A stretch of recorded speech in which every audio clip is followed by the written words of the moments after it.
Assalamualaikum warahmatullahi wabarakatuh. Perkenalkan, nama saya Mardiliansyah. Di sini saya akan menjelaskan tentang arsitektur vernakular, di mana arsitektur vernakular ini merupakan mata kuliah pilihan di Prodi Arsitektur Universitas Riau. Baik, yang pertama, arsitektur vernakular dibagi menjadi 4 bagian, yaitu yang pertama tentang pemahaman arsitektur vernakular, yang kedua tentang karakteristik arsitektur vernakular, yang ketiga tentang tipologi arsitektur vernakular, dan yang terakhir tentang konsep arsitektur vernakular. Nah, tentang pemahaman arsitektur vernakular. Arsitektur vernakular menurut Del Upton yang mengatakan bahwa bangunan vernakular adalah bangunan biasa. Definisi yang disampaikan beliau mengandung arti. Dalam membangun atau menggambarkan arsitektur vernakular sebagai studi arsitektur yang polos, dengan kasta rendah dan biaya rendah, atau yang dibangun oleh kelompok tradisional yang menggunakan budaya setempat yang abadi dan tidak berubah. Yang kedua yaitu mengenai karakteristik arsitektur vernakular. Karakteristik arsitektur vernakular yaitu bentuk kesehatian akrab dengan daerah tertentu dari populasi, sering dibuat dengan bahan tersedia di sekitarnya untuk diaplikasikan pada fungsi bangunan. Menurut Upton dan John Michael menambahkan bahwa arsitektur vernakular dibedakan dengan kualitas sanksi komunal dan dibedakan dengan intensitas representasi sosial. Sebagai lawan dari ekspresi individu, arsitektur vernakular sering mengasumsikan suatu arti kepentingan dari kehidupan sehari-hari,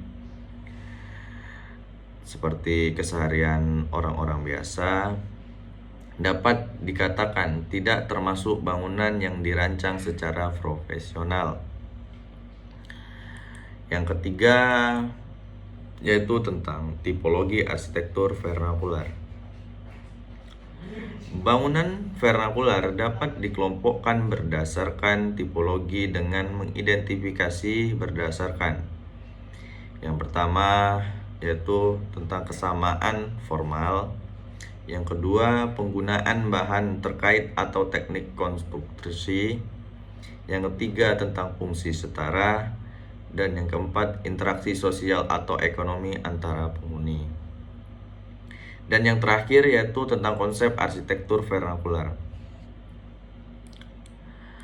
Dalam konsep arsitektur vernakular yaitu dibagi menjadi 9 konsep, yaitu yang pertama permukiman pedesaan, yang kedua tipe dan proses pembangunan, yang ketiga dibangun sedekat mungkin dengan tanah, yang selanjutnya yaitu memanfaatkan sumber daya di sekitar, mengatasi kondisi iklim, ruang komunal, nilai simbol dan makna, dan yang terakhir tentang dekorasi bangunan.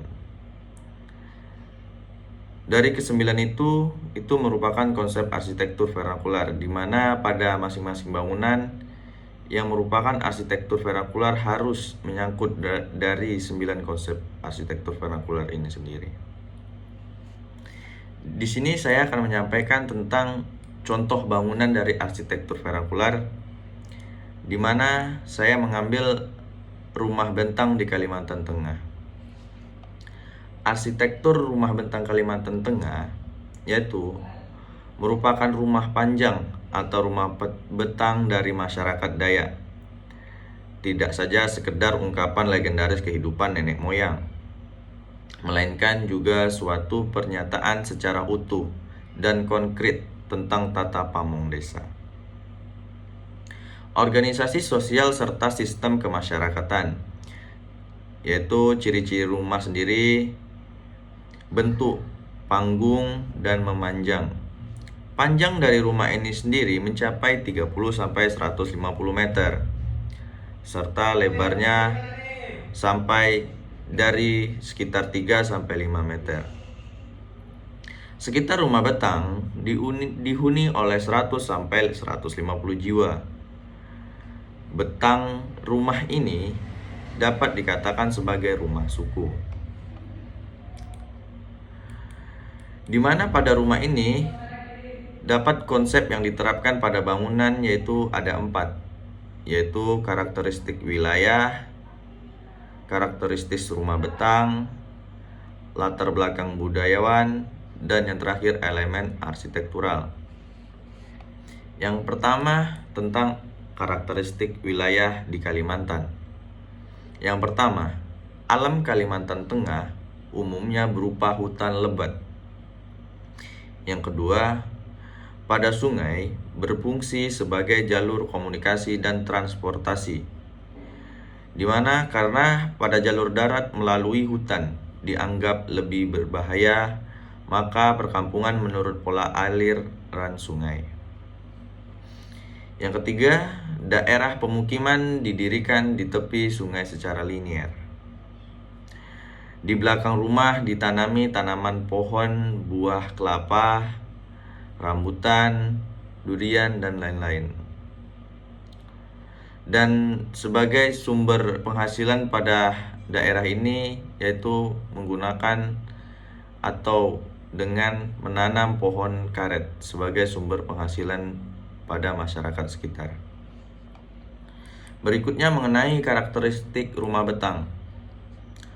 Karakteristik rumah Betang ini sendiri yaitu memiliki panjang 30-150 meter, lebar 10-30 kaki, dengan tinggi tiap lantai 3-5 meter. Dan material utama pada bangunan ini yaitu kayu besi. Bangunan ini juga terdapat orientasi terhadap sungai, yang dimana rumah ini berbentuk panggung dengan tangga terbuat dari kayu bulat dan dibuat beruas-ruas, biasanya berupa ganjil, di mana filosofi pada masyarakat Dayak ini ketika memasuki rumah biasanya langkah genap akan berdampak baik terhadap patung atau anak tangga bergambar wajah, di mana filosofi pada tangga ini yang berupa ukiran atau lukisan pada tangga ini berfilosofi untuk menghalau roh jahat. Tujuan yang pertama, ada tingkatan kehidupan di rumah ini, yang berarti bawah adalah neraka, tengah tempat tinggal manusia atau tempat beraktivitasnya manusia, dan yang ketiga atas atau itu adalah nirwana. Yang ketiga tentang latar belakang kebudayaan rumah Betang. Masyarakat Dayak atau Ngaju tergolong mudah menyerap kebudayaan lain. Budaya yang mempengaruhi kehidupan mereka yaitu pengaruh dari agama Hindu, Islam, dan bangsa Barat yang dimana walaupun mereka berbeda, mereka tetap NKRI. Dan mata pencarian umumnya pada masyarakat ini yaitu bertani atau berladang dan mencari hasil hutan. Yang terakhir yaitu tentang elemen arsitektural. Yang pertama itu adalah ukiran, di mana ukiran di sini terbagi menjadi 3, yaitu ukiran dawen pengiter, ukir hampatung haramaung, dan yang ketiga ukiran pating antang. Arti dari ukiran-ukiran ini yaitu yang pertama tentang ukiran dawen pangiter. Dawen yang artinya adalah daun dan pangiter artinya adalah penghindar. Filosofi dibuat untuk menghindari sifat iri, dengki, guna-guna, dan lain-lain.